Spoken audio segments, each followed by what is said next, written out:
Welcome back to the Britannia Coin Company. We're a coin dealer based in Royal Wootton Bassett on Tatooine.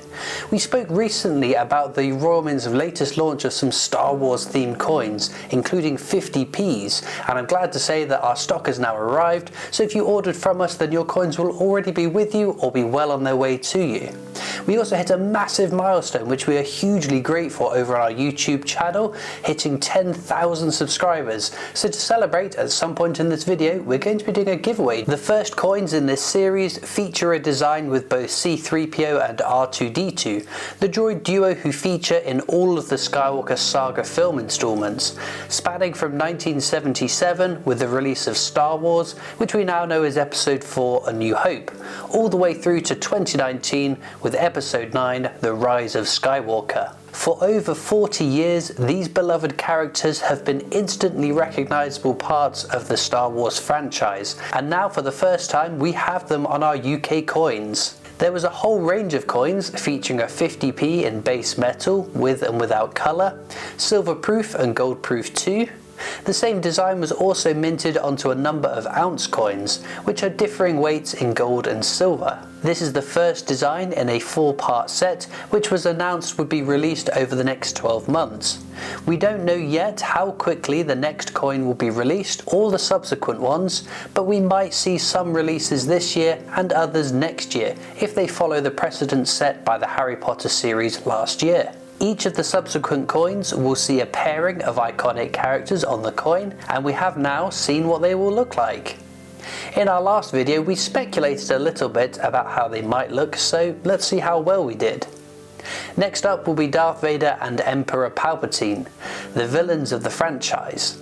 There isn't much to go on with this design, but the pattern behind the characters is unmistakably the window behind the throne which the Emperor sits on board the second Death Star in Episode 6 Return of the Jedi. Following that we see Luke Skywalker and Princess Leia featuring on their own coin design. The pair seem to be in the corridor of the Tantive 4. For those slightly less nerdy than me, this was the first ship we see in the original Star Wars film, in that iconic shot where it blasts across our screens, only to be followed by an Imperial Star Destroyer. It's an interesting location to put them both, as I don't recall Luke Skywalker being on board this ship in the movies. But it's an iconic ship and the scenes on board have stayed with us, so perhaps some creative license in choosing this backdrop. Either that or I've misidentified the ship, which given the small amount of details you can glean could well be the case. Finally we have Han Solo and his co-pilot, the Wookiee Chewbacca. We have the two of them stood before the Millennium Falcon. With a bit of nerdy digging, Han's outfit matches that worn in A New Hope, given the shape and style of his jacket pockets. The Millennium Falcon in the background could be from any of the films really, whether docked with the Rebel fleet in Return of the Jedi, parked at Cloud City in The Empire Strikes Back, or in Docking Bay 94 in Mos Eisley's in A New Hope. Out of all the designs, we predicted correctly for Darth Vader and the Emperor, and we were close with Han and Chewie, so even though the odds of successfully guessing the design is approximately 3,720 to 1, the Force was with us on some of them. Of course the first release sees C-3PO and R2-D2 in the Millennium Falcon, the famous ship captained by Han Solo, which as we all know is the ship that made the Kessel Run in less than 12 parsecs. To the top of the design there is also a lenticular image. You can think of this as like a hologram, which changes as you move the coin. On this coin it features the insignia of the Rebel Alliance, but also the desert planet of Tatooine, where the droids escaped the Tantive 4 to in an attempt to locate and find Obi-Wan Kenobi. It isn't clear yet whether this feature will change for all three of the designs, but I think it's safe to say it will, given that minting the Rebel insignia on a coin featuring the ruler and feared enforcer of the Galactic Empire might be a little odd. In fact, if you squint at the released images, I'm sure that you can see a Death Star in the lenticular feature of the Darth Vader and Emperor coin. The quarter-ounce gold-proof coins are in fact too small for this feature to be minted on, so if you have a peek you can see the Imperial gear on the Darth Vader and Emperor coins, and the Millennium Falcon on the Han and Chewie coin, so if I had to put my credits where my mouth is, I'd say there's a good chance it will be unique to each coin. Sadly, it does seem that the coins won't be put into circulation, with the Royal Mint softly announcing that there are no plans to mint them for circulation. Many of us already expected this to be the case, but I guess saying that there are no current plans does leave the door open to the slim chance that should there be a huge surprise demand for them, maybe they'll get put into our change. It's a long shot, kid, 1 in a million though. The designs have proved to be rather well received, although there are some detractors when it comes to the versions with colour on them.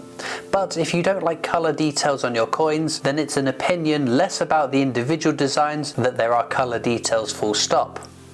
Another factor that has proved a little bit divisive, and we covered this previously, is that Star Wars is an American franchise, and the Royal Mint only tends to mint British themes onto our coins. So this is the biggest departure from that long-standing rule. But there was a huge British contribution to the franchise, with actors, sets, studios and locations, so really Star Wars has got quite a British essence to it. But for those who've already decided where they stand on this, they won't be persuaded. So we'll leave it at that. Will there be more coins in the future that we don't yet know about? It's very possible. Given the exclusion of certain iconic characters from the original films, such as Obi-Wan Kenobi, Grand Moff Tarkin, Boba Fett, Lando Calrissian, I could go on all day. There certainly is potential for this to grow into a multi-year set and bring more of our favourite Star Wars characters onto our coins. That is without even considering those from the prequel trilogy, sequel trilogy, standalone films, or the highly successful shows like The Mandalorian or the upcoming Ahsoka. It really is a galaxy full of characters that could build quite the collection. I guess we'll have to wait and see how popular this first tranche of coins are before we look to the hundreds of other characters that we want to see. Now, I promised a giveaway at the start of this video, so let's get on to that. 10,000 subscribers is a massive achievement, and we're so grateful to every one of you who have chosen to subscribe to see our future content, so as a thanks, we'll be giving one lucky viewer the chance to win a silver-proof C-3PO and R2-D2 50p coin. All you need to do to enter is subscribe to our YouTube channel, give this video a like, and leave a comment down below. You'll have 2 weeks to enter this draw, which will end on Monday the 31st of July, and we will announce the winner and how you claim your prize later that week on Friday the 5th of August. But once again, a big thank you from us all at the Britannia Coin Company for your support of us here on YouTube and elsewhere. Of course, Star Wars is just one of the major modern film franchises to be seen on our coin releases in recent years, with, as I have mentioned, Harry Potter having a similar set of coins, which saw Harry Potter himself, the Hogwarts Express, Albus Dumbledore and Hogwarts School itself minted across a range of coins to buy previously. So far, the Star Wars coins have somewhat followed this previous release, and with this move to be a bit more relaxed as to the Britishness of themes on our coins, who knows what could be in store for us in the future. Perhaps more international blockbusters or other themes are on the cards, or critically acclaimed series with British input into the creation, but then again, maybe we will see a return to an overall more British concept like Doctor Who. We'll have to wait and see, but we'd love to know in the comments, if there were no rules as to what gets minted onto our coins, what would you like to see make an appearance in our change? Do check out the links in the description of this video across to our website if you've missed out or haven't got around to purchasing any of your own Star Wars coins. We've got them in stock now, so you may buy when ready. Be sure to subscribe to our YouTube channel as well. It's free to do and it means you won't miss out on any of our future uploads, like the results of that giveaway that we announced in this one. You can also follow us on Facebook and Instagram, where we post plenty of pictures of our coins. We're also on Twitter and TikTok. We have our shop and online store, and I'll see you next time for more amazing coins from the Britannia Coin Company. Oh, and of course, may the Force be with you.